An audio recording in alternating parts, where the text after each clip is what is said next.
तुम्हारे साथ का अनुभव बड़ा निराला है।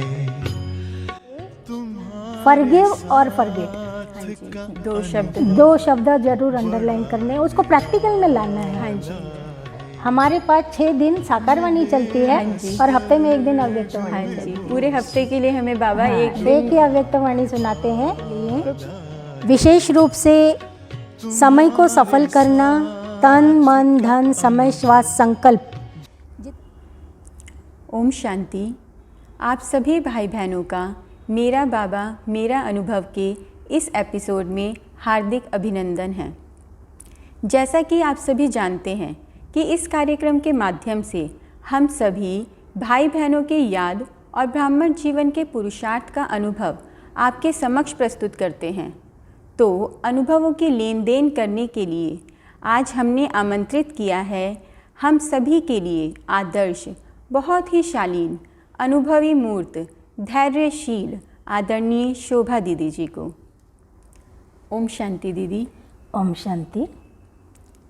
शोभा दीदी सन 1994 से ज्ञान में चल रहे हैं। आपको यह ज्ञान पुणे से मिला।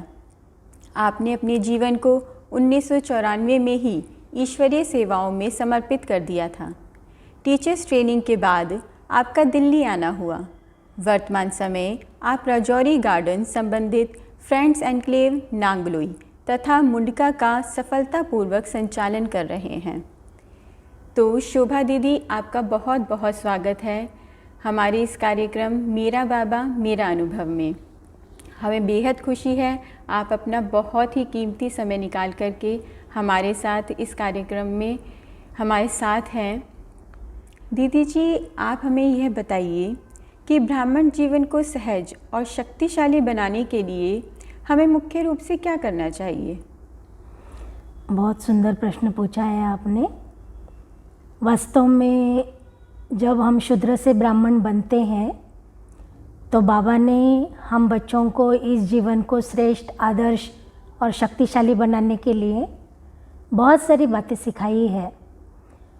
जैसे कि बाबा ने हम बच्चों को 4 विषयों की नॉलेज दे दी है, ज्ञान, योग, धारणा, सेवा। हाँ जी।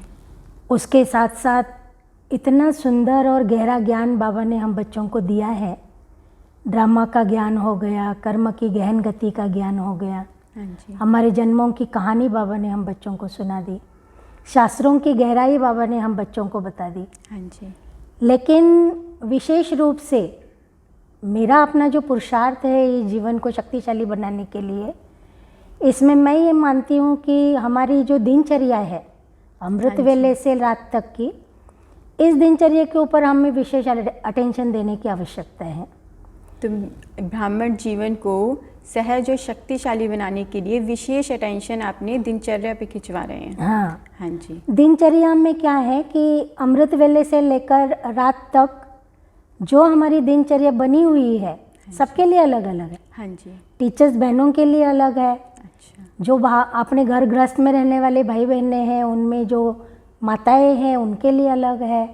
जो स्टूडेंट्स है स्कूल कॉलेज में जाते हैं वो भी बाबा के बच्चे हैं, उनके लिए अलग है। हाँ जी। जो भाई लोग वर्क प्लेस पर जाते हैं उनके लिए भी अलग है। हाँ जी। लेकिन उस दिनचर्या में चलते हुए कितना अटेंशन हर चीज़ के ऊपर देना है, धारणाओं के ऊपर, ज्ञान को प्रैक्टिकल जीवन में उतारने के ऊपर, बाबा के साथ बुद्धि से कनेक्ट रहने के ऊपर, तो ये अटेंशन रखना, अलर्ट रहना, ये बहुत ज़रूरी है। हाँ जी। हमारी जो आंतरिक चेकिंग है वो चेकिंग होना भी बहुत ज़रूरी है। तो ये अगर चीज़ें हम ध्यान में रखते हैं तो दिनचर्या में परफेक्शन आने के साथ साथ एक संतुष्टि हमारे जीवन में होती है कि हाँ हम सही कुछ कर रहे हैं। उसके साथ साथ मैंने ये भी देखा हुआ है कि जितना सरलता को हम अपने जीवन में अंडरलाइन करते हैं, हाँ जी, तो उससे भी हम शक्तिशाली बन सकते हैं। क्योंकि आजकल इस कंपटीशन की दुनिया के अंदर में हम ये देख रहे हैं कि छोटी छोटी चीज़ों पे कंपटीशन होती है। हाँ जी, तो उसके साथ साथ रिस्क करना, हाँ ये जी, चीज़ें भी होती है। बिल्कुल। तो अगर हम अपने जीवन के अंदर में ये देखें कि मैं बाबा का चुना हुआ सिलेक्टेड पीस हूँ, और जैसे बाबा कहते हैं कि मैं बच्चों को अपने शोरूम का शोपीस बना करके रखता हूँ, तो इस चीज़ के ऊपर अगर हमारा अटेंशन हो और हमें उस पर अपना नाज हो तो हम अपने जीवन के अंदर में एक शक्ति का अनुभव कर सकते हैं।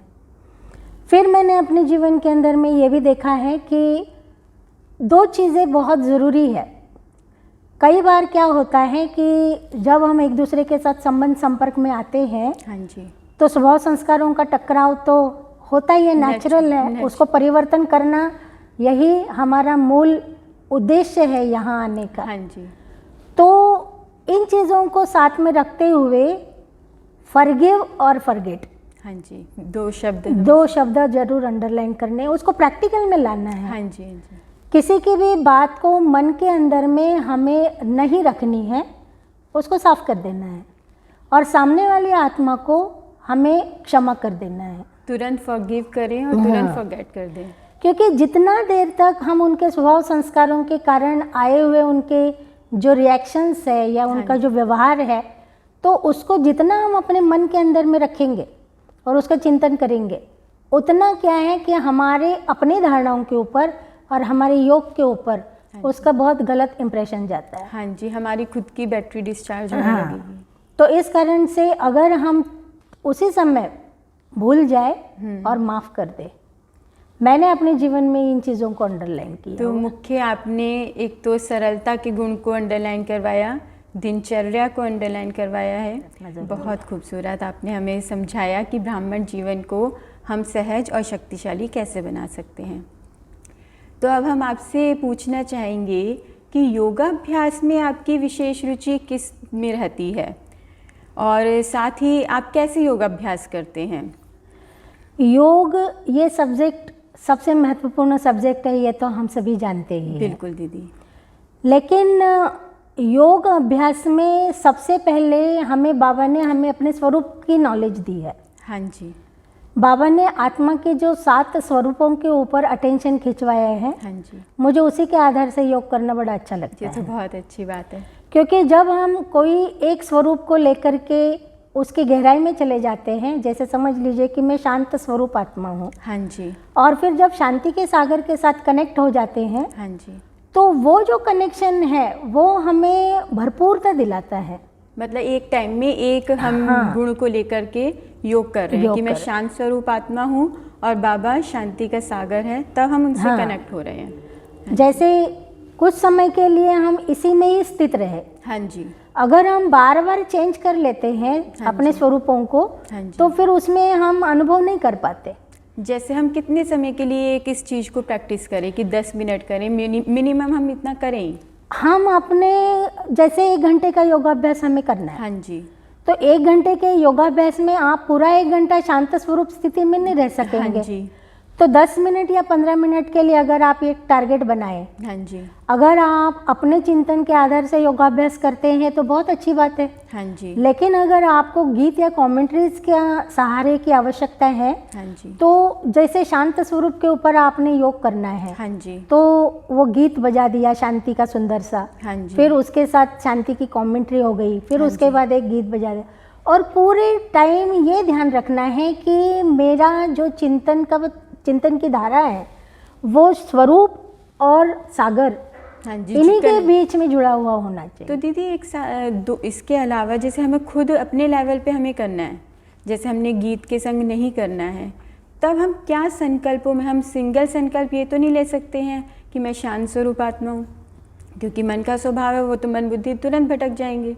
तो उस हम किन संकल्पों में रह करके शांति के हम उसको प्रैक्टिस करें? वास्तव में क्या है कि जब हम योग अभ्यास में आगे बढ़ते हैं, हाँ जी, बड़े हो जाते हैं, हाँ जी, मैच्योर हो जाते हैं इसमें, हाँ जी, तो हमें इतना सारा चिंतन करने की आवश्यकता नहीं रहती। अच्छा, जब जब हम स्वरूप में स्थित हो गए तो वहाँ पर हमारी मन बुद्धि एकाग्र हो जाती है, और फिर जो हमें उस लेवल पर जाना है। अब काफ़ी समय से मैं योगाभ्यास कर रही हूँ, इसलिए मुझे ये बहुत आसान लग रहा है। हाँ जी, तो हमारे जो नए भाई बहन हैं उनको लगेगा कि ये कैसे हो सकता है। लेकिन शुरू में हमें उसके ऊपर, माने जैसे बाबा ने हमें साधन दिए हुए हैं, गीत कमेंट्रीज दिए हुए हैं, अपना चिंतन, अपना मंथन, इसके आधार से हमें उसको परफेक्ट बनाते ही जाना है। ध्यान हमें ये रखना है कि हमारी मन बुद्धि भटकनी नहीं चाहिए, हमारी मन बुद्धि उसी एक टॉपिक के ऊपर स्थिर होनी चाहिए। धीरे धीरे धीरे धीरे धीरे जैसे जैसे आप आगे बढ़ते जाते हैं इसमें, वैसे वैसे क्या हो जाता है कि आप उस सागर के साथ कनेक्ट हो जाते हैं और फिर एक ऐसी प्रोसेस हो जाती है कि बाबा से सिर्फ किरणें मिल रही है शांति की और आप भरपूरता का अनुभव कर रहे हैं। तो इसके अलावा और क्या प्रैक्टिसेस करते हैं आप योग की?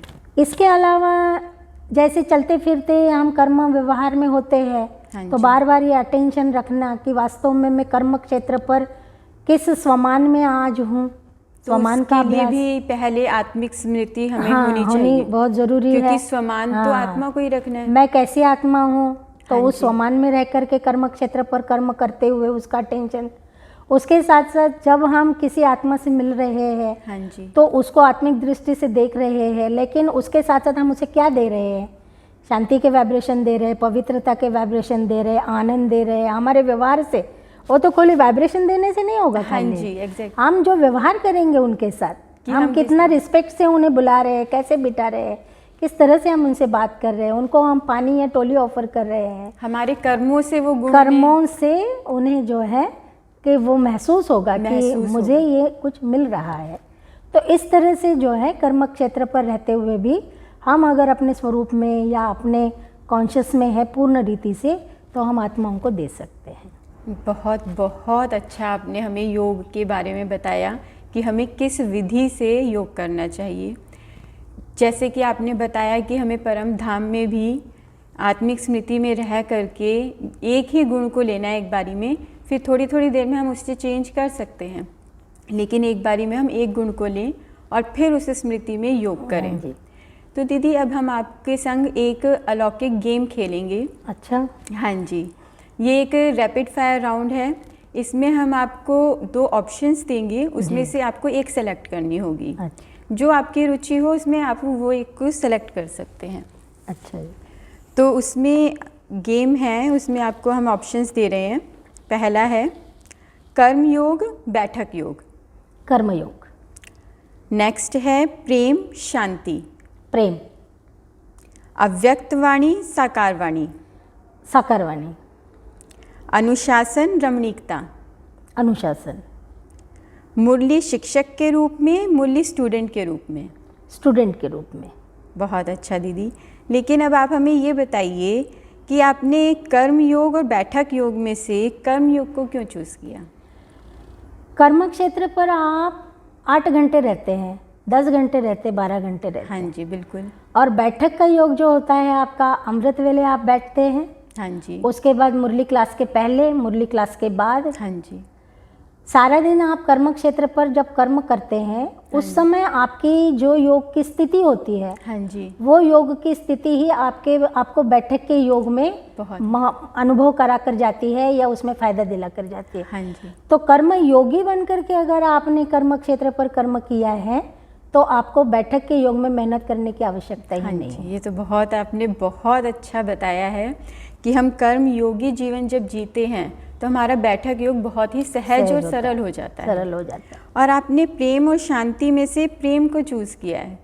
देखिए, शांति एक अपनी जगह है, वो हमारा स्वधर्म है, प्रेम भी हमारा स्वधर्म है, परंतु प्रेम स्वरूप बन करके जब हम सबके साथ चलेंगे तब हम उनको शांत भी कर सकते हैं। हाँ जी, ये बात तो है। अगर हम किसी को शांत करना चाहते हैं, उसको उसके स्वरूप में टिकाना चाहते हैं, तो उसके लिए अगर आप पहले प्रेम स्वरूप बन करके उसको समझेंगे, उसको वो भासना देंगे, वो पालना देंगे, तो उसको शांत स्वरूप में टिकाने में आपको मेहनत करनी नहीं पड़ेगी। प्रेम में शांति समाई हुई है।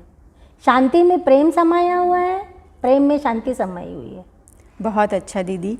दीदी, आपने अव्यक्त वाणी और साकार वाणी दोनों में से साकार वाणी को सिलेक्ट किया है, इसका कारण क्या है? देखिए कि अव्यक्त वाणी अपनी जगह पर बहुत बढ़िया है, उसमें बहुत गहराई है। हाँ जी। लेकिन अव्यक्त वाणी को समझने और समझाने के लिए साकार वाणी के फ्लो को समझना बहुत ज़रूरी है। अच्छा। क्योंकि बाबा की साकार वाणी जो होती है वो उसमें अलग अलग फ्लो होते हैं, ज्ञान, योग, धारणा, सेवा, सारे ही सब्जेक्ट मिक्स होते हैं। हाँ जी। जिसको इसमें रुचि पैदा हो गई एक बार, हाँ जी। साकार वाणी में जिसको रुचि पैदा हो गई, हाँ जी। वो अव्यक्त वाणी पर टिकेगा। अच्छा, जिसको साकार वाणी में टिकने में मुश्किल है, उसके लिए अव्यक्त वाणी में अव्यक्त टिकना- वाणी समझना मुश्किल है, क्योंकि अव्यक्त वाणी बहुत गहरी है, अच्छा, ये चीज़ बहुत गहरी है। हाँ जी। तो जब हम साकार वाणी के माध्यम से अव्यक्त वाणी पर जाते हैं, इसीलिए देखिए दिनचर्या के अंदर हमारे पास 6 दिन साकार वाणी चलती है, हाँ जी। और हफ्ते में 1 दिन अव्यक्त वाणी हाँ चलती जी, है। पूरे हफ्ते के लिए हमें बाबा हाँ, एक दिन एक ही अव्यक्त वाणी सुनाते हैं, क्योंकि साकार वाणी जो है उसमें अगर आप टिके हुए हाँ हैं जी। तो आप अव्यक्त वाणी को अच्छे से ग्रहण कर सकते हैं। और पूरा वीक हमें उसे स्टडी हाँ, करना उसके है। स्टडी करना है, उसको प्रैक्टिकल में लाना है। बाबा बहुत सारा हाँ जी। होमवर्क हमें देते हैं उसके माध्यम से, एक तो उसको करना अव्यक्त है, वाणी को हमें हाँ। पूरा सप्ताह उसका होमवर्क हमें मिल जाता है। बहुत सुंदर दीदी। नेक्स्ट, आपने जो मुरली शिक्षक के रूप में और मुरली स्टूडेंट के रूप में, तो मुरली स्टूडेंट के रूप में आप सुनते हैं। स्टूडेंट हमेशा जो होता है ना, वो सीखने का उसका लक्ष्य रहता है।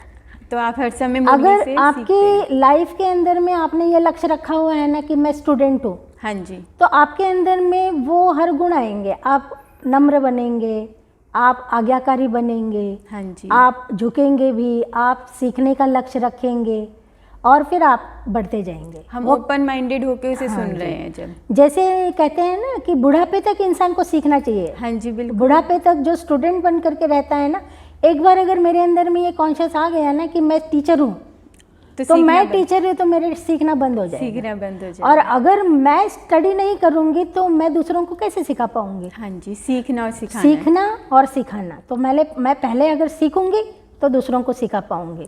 तो इसीलिए मुझे स्टूडेंट रूप में पढ़ाई करना या ये जीवन जीना बड़ा अच्छा लगता है।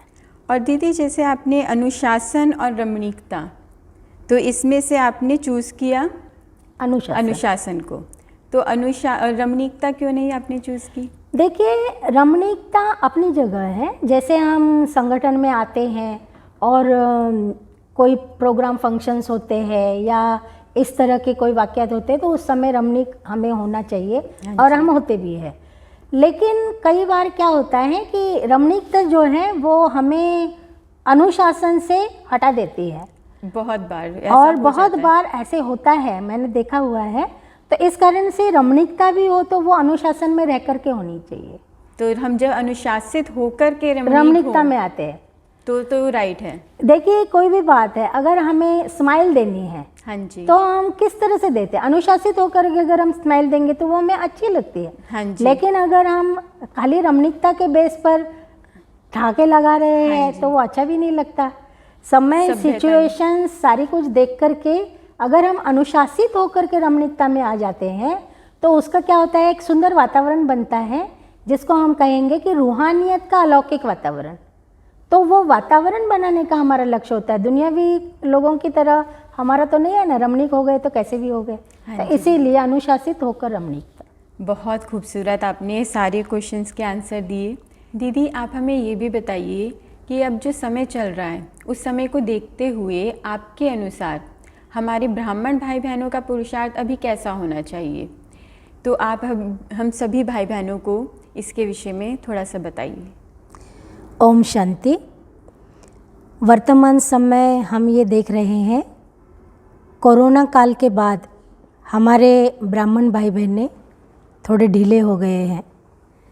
समय को देखते हुए, और बाबा ने हम बच्चों को हमारे इस ईश्वरीय जीवन का जो लक्ष्य दिया हुआ है, कर्मातीत अवस्था को प्राप्त करने का, उस लक्ष्य की प्राप्ति के लिए और हमारे इस टोटल जीवन को सफल बनाने के लिए विशेष रूप से समय को सफल करना, तन मन धन समय श्वास संकल्प जितना से जितना हो सके ज़्यादा से ज़्यादा हम सफल करें, ये वर्तमान समय में भाई बहनों का लक्ष्य होना चाहिए, ताकि हम आगे चल कर के ये महसूस ना करें कि समय था और हम कर नहीं पाए। नहीं तो आप सभी को पता ही है कि समय कैसे बीतता है, और फिर अभी नहीं तो कभी नहीं का स्लोगन तो हम सभी को याद ही है।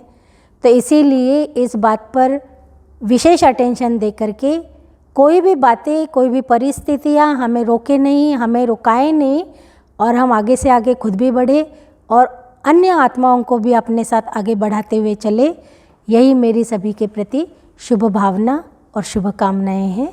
ओम शांति। तो बहुत बहुत धन्यवाद आदरणीय शोभा दीदी जी आपका। आप आई, हम सभी के साथ इतने प्रेरणादायी अनुभव आपने शेयर किए। हम आपका तहे दिल से शुक्रिया करते हैं और हमें सच में दिल से बहुत बहुत आपसे सीखने को मिला है। तो दीदी जी आपका बहुत बहुत धन्यवाद।